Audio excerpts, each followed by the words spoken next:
Pernah dikisahkan, dua klan terkuat di masa lalu yang berasal dari desa yang berbeda, yaitu klan Koga dari desa Manjidani dan Iga dari Subagakure memiliki sejarah yang kelam dan menjadi musuh abadi selama berabad-abad.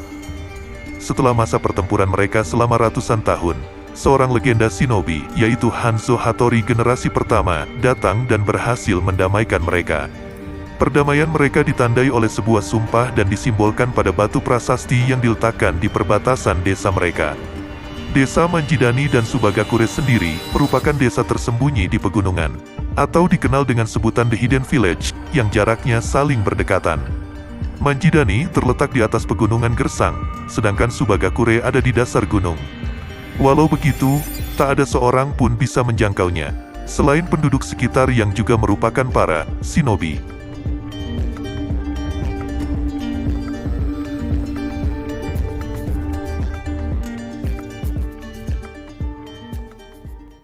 Selamat datang di Panel Story. Sebelum masuk ke alur ceritanya, saya ingin mengingatkan, spoiler warning bagi kalian yang belum menonton filmnya secara utuh.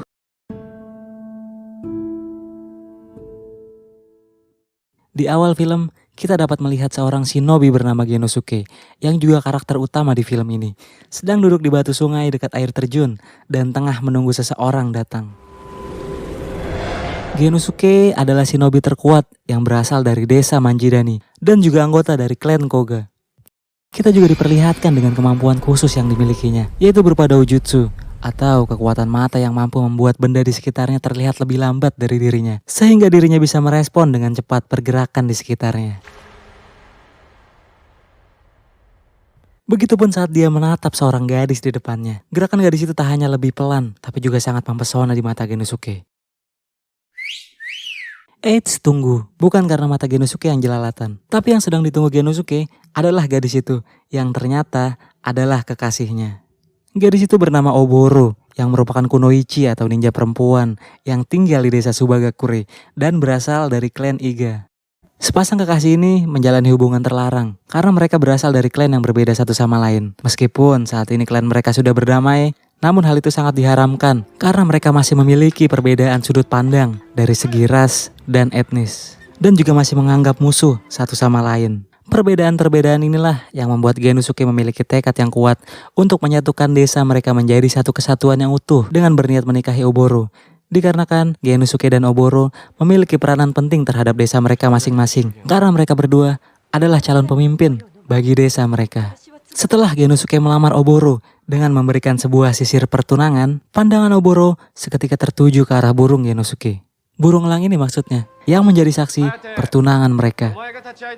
Sementara itu, di istana Sumpu Ninomaru, yang merupakan istana dari Tokugawa Ieyasu, perwakilan klan Koga dan Iga sedang menghadiri undangan kehormatan untuk mempertunjukkan kemampuan jutsu mereka masing-masing.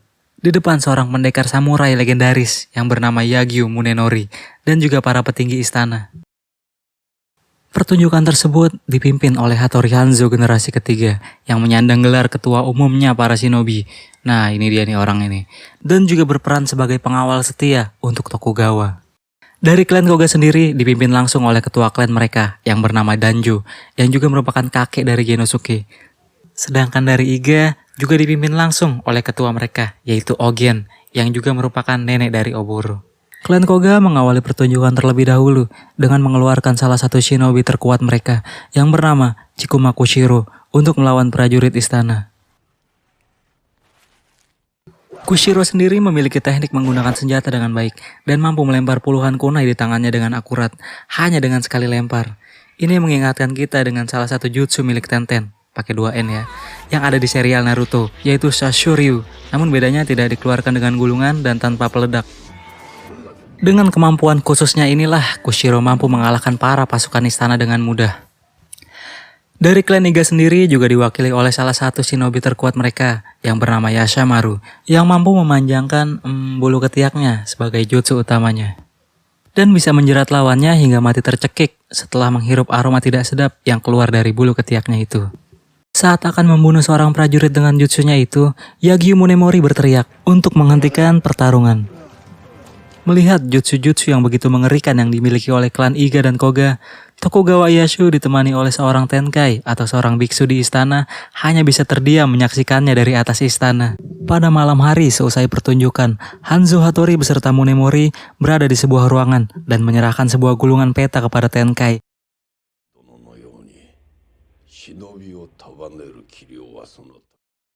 Setelah percakapan dengan Tenkai, Hattori keluar ruangan untuk menemui Danjo dan Ogen dan menyampaikan sesuatu dari Yang Mulia Ieyasu yang terkesan dengan pertunjukan tadi. Tapi pertunjukan belum selesai sampai di situ, mabos geng. Karena melihat antusias dari kedua klan yang sama-sama haus akan pertempuran, Yang Mulia Ieyasu mengadakan games kepada kedua klan ini. Tapi kali ini gamesnya sangat mengerikan dan akan banyak diwarnai pertumpahan darah karena masing-masing dari Iga dan Koga harus menuliskan 5 shinobi terkuat mereka untuk saling bunuh. Dan yang lebih parah, satu orang tersisa nih yang selamat cuma akan jadi penentu siapa pewaris yang akan meneruskan kedudukan dari Yang Mulia. Kalau klan Iga menang, anak pertama Tokugawa lah yang akan jadi pemimpin. Kalau Koga yang menang, maka anak keduanya yang akan jadi pemimpin. Sungguh game yang tidak manusiawi dan menyesatkan. Sejak saat itu, perjanjian damai mereka dihapus dan game ini akan diadakan 2 hari ke depan. Para perwakilannya pun pulang ke desa mereka masing-masing dan mengumumkan kelima nama yang sudah ditulis untuk mengikuti games hidup mati ini. Ogen dari Iga menyebut 5 nama antara lain Yakuziji Tenzen, Yashamaru, Minonenki, Hotarubi, yang pada saat disebut membuat Oboro heran, padahal anak ini terlihat sangat lemah. Meskipun kita belum melihat jutsunya, tapi nanti akan ada penjelasannya. Dan nama terakhir yang disebut adalah Oboro sebagai pemimpin skuad. Sedangkan dari Koga, Danjo menyebut Muroga Hyoma, Chikuma Kushiro, Kagero, yang juga merupakan shinobi favorit saya nih bos geng. Terus Kisaragi Saimon, serta akan dipimpin oleh Genosuke sendiri. Genosuke yang memiliki tekad untuk menyatukan Iga dan Koga tidak terima dengan permainan yang dibuat oleh para penguasa ini. Tapi Danjo menjelaskan makna shinobi kepadanya.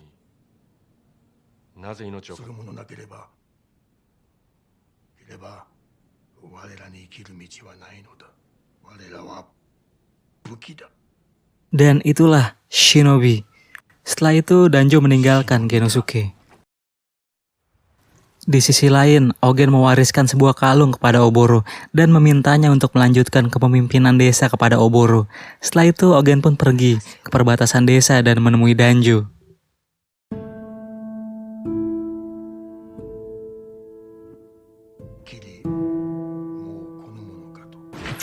Setelah itu, kedua tetua klan ini pun bertarung di sana.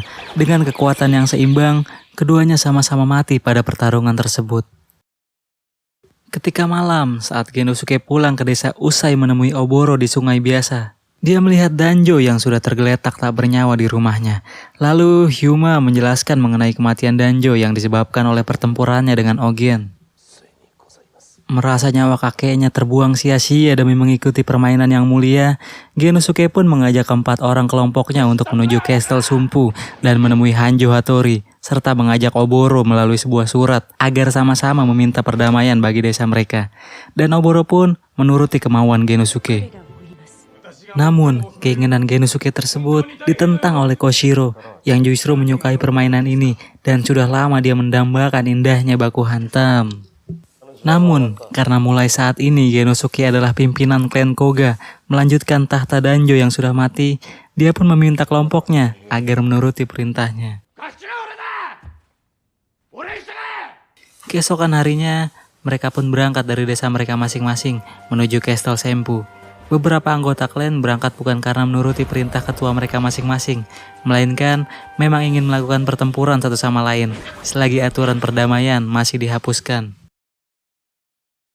Skuad klan Koga yang sudah berangkat terlebih dahulu berhenti sejenak di tengah hutan dan mengawasi keadaan sekitar melalui Muroga Hyoma, seorang tunanetra yang memiliki kemampuan memprediksi keadaan sekitar lewat benda bertuahnya yang mengandung energi kosmik mungkin. Dan mengatakan 2 orang dari klan Iga sedang mendekat ke arah mereka dan bersiap menyergap. Minonenki, seorang pria yang memiliki naluri binatang buas dari klan Iga, menyerang mereka yang membuat mereka menghindar. Setelah menyergap klan Koga, Minonenki langsung menyerang Kisaragi Saimon dengan serangan brutal. Namun Saemon yang memiliki jutsu menghilang ini dengan sangat mudah menghindari serangan Nenki. Kagero pun muncul di tengah pertarungan mereka yang membuat Nenki melupakan untuk menyerang Saemon. Setelah melihat dedek Kagero yang gemoy ini, Nenki dengan semangat meloncat ke arah Kagero dan kemudian menciumnya. Persetan lah ya, berantem mah bisa ntar lagi. Tanpa disadari oleh Nenki bahwa Kagero memiliki racun di dalam tubuhnya yang bisa dia keluarkan dari mulutnya tersebut. Nenki pun tewas dengan mulut yang mengeluarkan darah. Sedangkan satu klan Iga lainnya yang datang adalah Yashamaru yang menunggu kesempatan bertarung di atas pohon. Melihat Koshiro sendirian, dia pun langsung menyerang Koshiro. Koshiro pun kewalahan dengan bulu ketiak Yashamaru yang membuatnya hampir kalah. Beruntung, dia masih memiliki 2 senjata pisau rantai yang mampu melilit tubuh Yashamaru. Yashamaru menghindar satu pisau, tapi pisau yang lain menusuknya hingga tewas. Setelah itu Saemon muncul untuk menjiplak bentuk fisik dari Yashamaru agar dia bisa menyamar dan menyusup ke dalam klan Iga. Dan dengan begitu, dia akan mudah untuk menghabisi mereka. Sementara itu, Hyoma meminta izin kepada Genosuke untuk pergi duluan dan mencari klan Iga yang tersisa di hutan. Setelah mengalahkan Yashamaru dan Nenki, Koshiro beserta Kagero mendatangi Genosuke dan mempertanyakan kenapa dia tidak terlibat dalam pertarungan tersebut.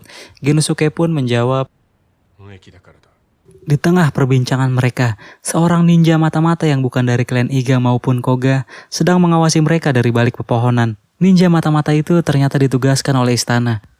Sementara dari dalam istana Senpu, Hanzo dan Tenkai sedang mengatur strategi untuk melakukan pemusnahan terhadap desa Manjidani dan Subagakure.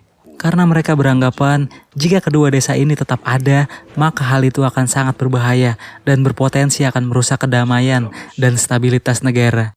Dan itulah alasan games ini dibuat, agar para shinobi terkuat dari desa masing-masing mati dan tidak ada di desa saat hari pemusnahan.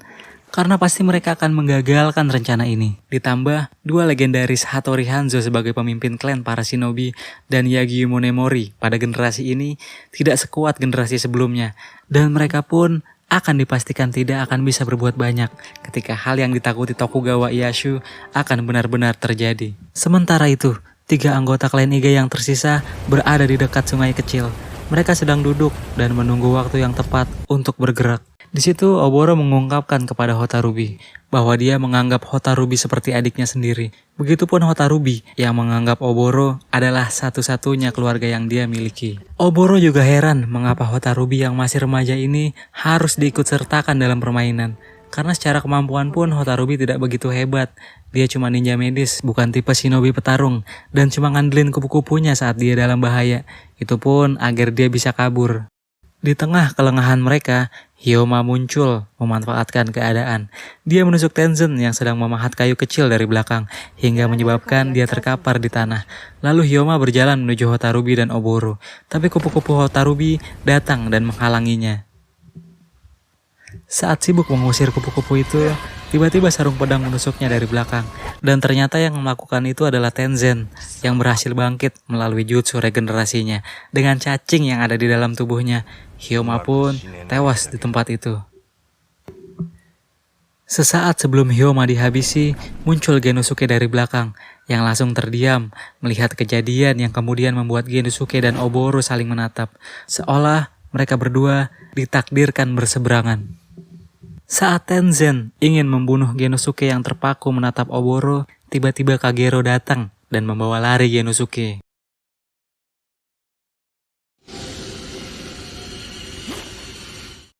Di saat mereka berhasil selamat, tiba-tiba Kagero mendekap tubuh Genosuke dan mempertanyakan kenapa Genosuke memilih tidak bertarung demi seorang wanita dari pihak musuh. Di sini Kagero mengungkapkan perasaannya terhadap Genosuke yang selama ini dia pendam.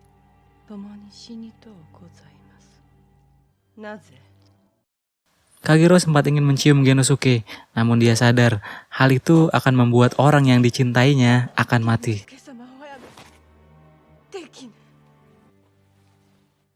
Di hari berikutnya, anggota klan Iga memulai kembali perjalanan mereka menuju istana Senpu.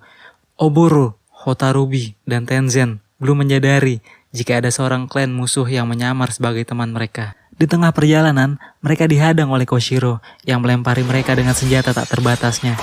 Mereka pun menyelamatkan diri mereka dengan berlari ke sebuah gang kecil untuk berlindung. Di saat mereka bersembunyi, Simon yang menyamar sebagai Yashamaru mencoba menusuk Oboro dengan pedang. Tapi Hotarubi dengan cepat menangkis pedang tersebut yang membuat tangannya terluka. Tenzen pun segera bereaksi dengan menebas Simon hingga tewas. Namun justru Koshiro semakin brutal melihat temannya terbunuh dan terus melemparkan kunai ke arah mereka. Tenzen pun mencoba melawan dengan mengeluarkan senjata dan membalas lemparan Koshiro. Tapi dia mengincar tiang kayu tempat Koshiro berada. Koshiro pun jatuh dan terluka setelah mengenai senjata milik Tenzen. Di saat Hotarubi menyembuhkan lukanya dengan serbuk, Oboro menghampirinya untuk memastikan keadaan Hotarubi. Namun Koshiro yang berhasil bangkit kembali melempar pisau ke arah Oboro yang sedang lengah. Lagi-lagi Hotarubi menyelamatkan nyawa Oboro, tapi kali ini harus ditukar dengan nyawanya sendiri. Hotarubi pun tewas. Mendapat kesempatan untuk kabur, Koshiro mencoba melarikan diri dengan kuda penduduk.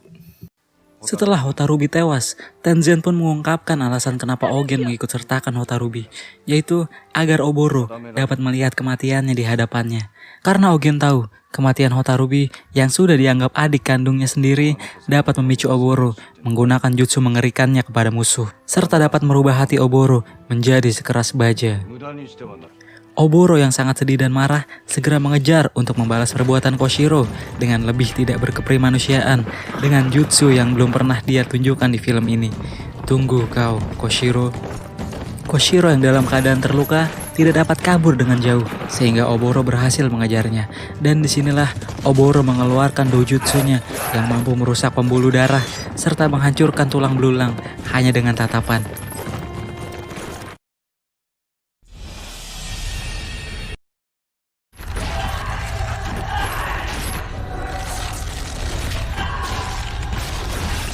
Koshiro pun jatuh karena jutsu ini, dan tanpa ampun, Oboro segera menghabisinya.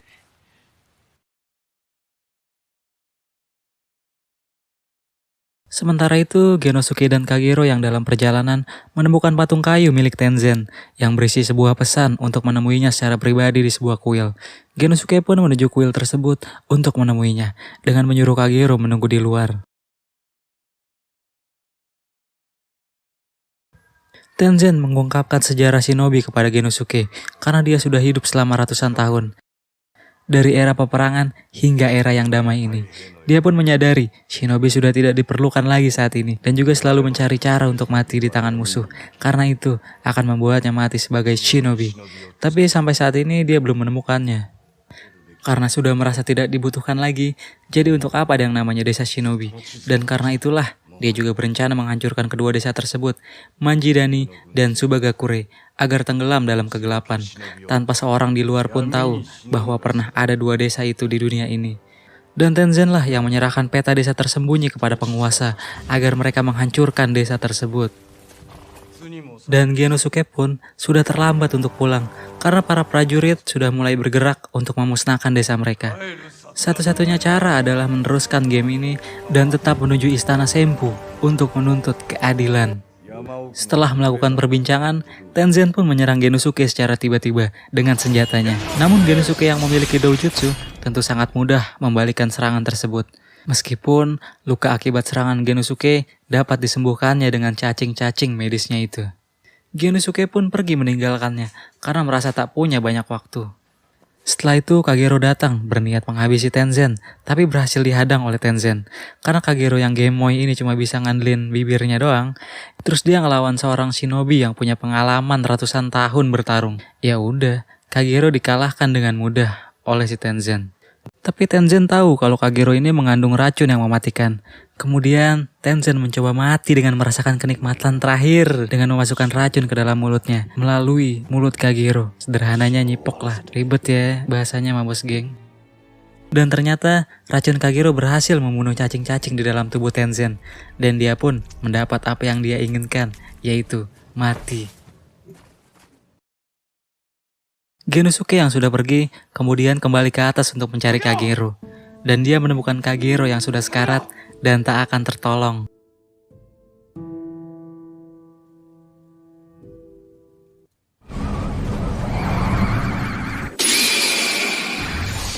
Setelah itu, para ninja bayaran istana datang untuk menghabisi Genosuke yang tersisa. Namun karena Genosuke sudah tahu mengenai rencana para penguasa, dan juga dipicu kematian Kagero yang adalah orang terakhir dari kelompoknya, dia pun akhirnya bertarung kembali dan membantai mereka semua.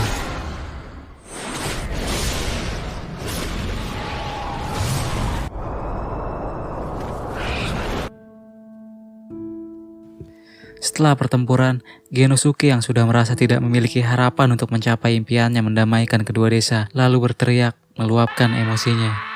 Saat pagi, Genosuke kembali melanjutkan perjalanannya menuju istana Senpu, dan Oboro sudah menunggunya di pinggir pantai. Tapi kali ini tidak ada adegan melepas rindu, seperti yang biasa mereka lakukan di sungai, melainkan melakukan pertarungan terakhir antara hidup dan mati. Oboro yang kini sudah mengenakan kalung warisan klan menandakan bahwa dia sudah siap mati demi membela klannya. Oboro mulai mengaktifkan dojutsu mengerikan miliknya, namun dalam hatinya dia tidak ingin menyakiti orang yang masih dicintainya. Walau sekali lagi dia mencoba, namun tetap mata itu tidak berfungsi di tengah mata yang berkaca-kaca. Akhirnya Oboro mengeluarkan pisau untuk menusuk Genosuke. Sambil memejamkan mata, dia berlari menuju Genosuke. Genosuke mengeluarkan dojutsunya, tapi bukan untuk melawan, melainkan menikmati wajah Oboro yang mempesona untuk terakhir kalinya. Saat Oboro tepat di hadapannya, Genosuke sengaja tidak menghindar agar Oboro bisa membunuhnya. Dengan begini, Genosuke yang sudah merasa tidak memiliki harapan untuk mendamaikan desa Manjidani dan Subagakure karena desa itu akan segera musnah, setidaknya dia masih bisa menyisakan orang terakhir yang dimiliki klan Koga dan Iga, dan dia memilih kekasihnya untuk terus hidup dan berharap menjadi cahaya baru bagi nama klan Koga dan Iga agar selalu ada. Tapi film belum berakhir. Oboro melanjutkan perjalanannya ke istana Senpu dan menemui Tokugawa Ieyasu untuk meneruskan tekad Genosuke demi meminta perdamaian. Namun, permohonannya ditolak oleh Tokugawa dengan alasan para shinobi Iga dan Koga bukanlah manusia biasa yang memiliki kekuatan mengerikan dan menganggap kedamaian tidak akan bisa terwujud pada klan Koga maupun Iga. Namun Oboro mengangkat kepala dan menatap Tokugawa seolah akan mengeluarkan dojutsunya kepada Yang Mulia Tokugawa. Namun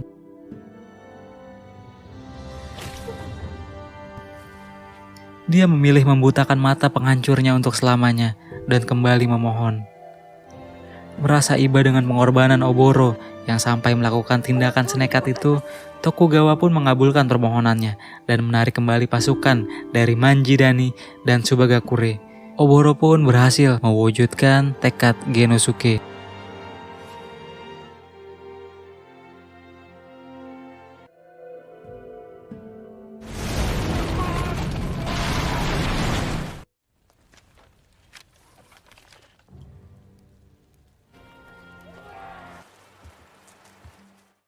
Waktu pun berlalu, dan film ditutup dengan memperlihatkan Oboro di sungai tempat biasa dia menemui Genosuke. Dan kini, dia hidup damai sebagai penduduk biasa, karena era shinobi sudah dihapus pada masa itu. Dan film pun berakhir. Perjuangan Genosuke dan Oboro patut kita hargai, karena mereka rela mengorbankan apapun demi kedamaian desa. Gimana menurut kalian? Bagus kan filmnya? Kalau kalian sependapat, kalian bisa menekan tombol share dan membagikan kepada teman kalian agar teman kalian juga dapat terhibur dengan film ini. Terima kasih sudah menonton. Panel Story undur diri. Sampai jumpa di video selanjutnya.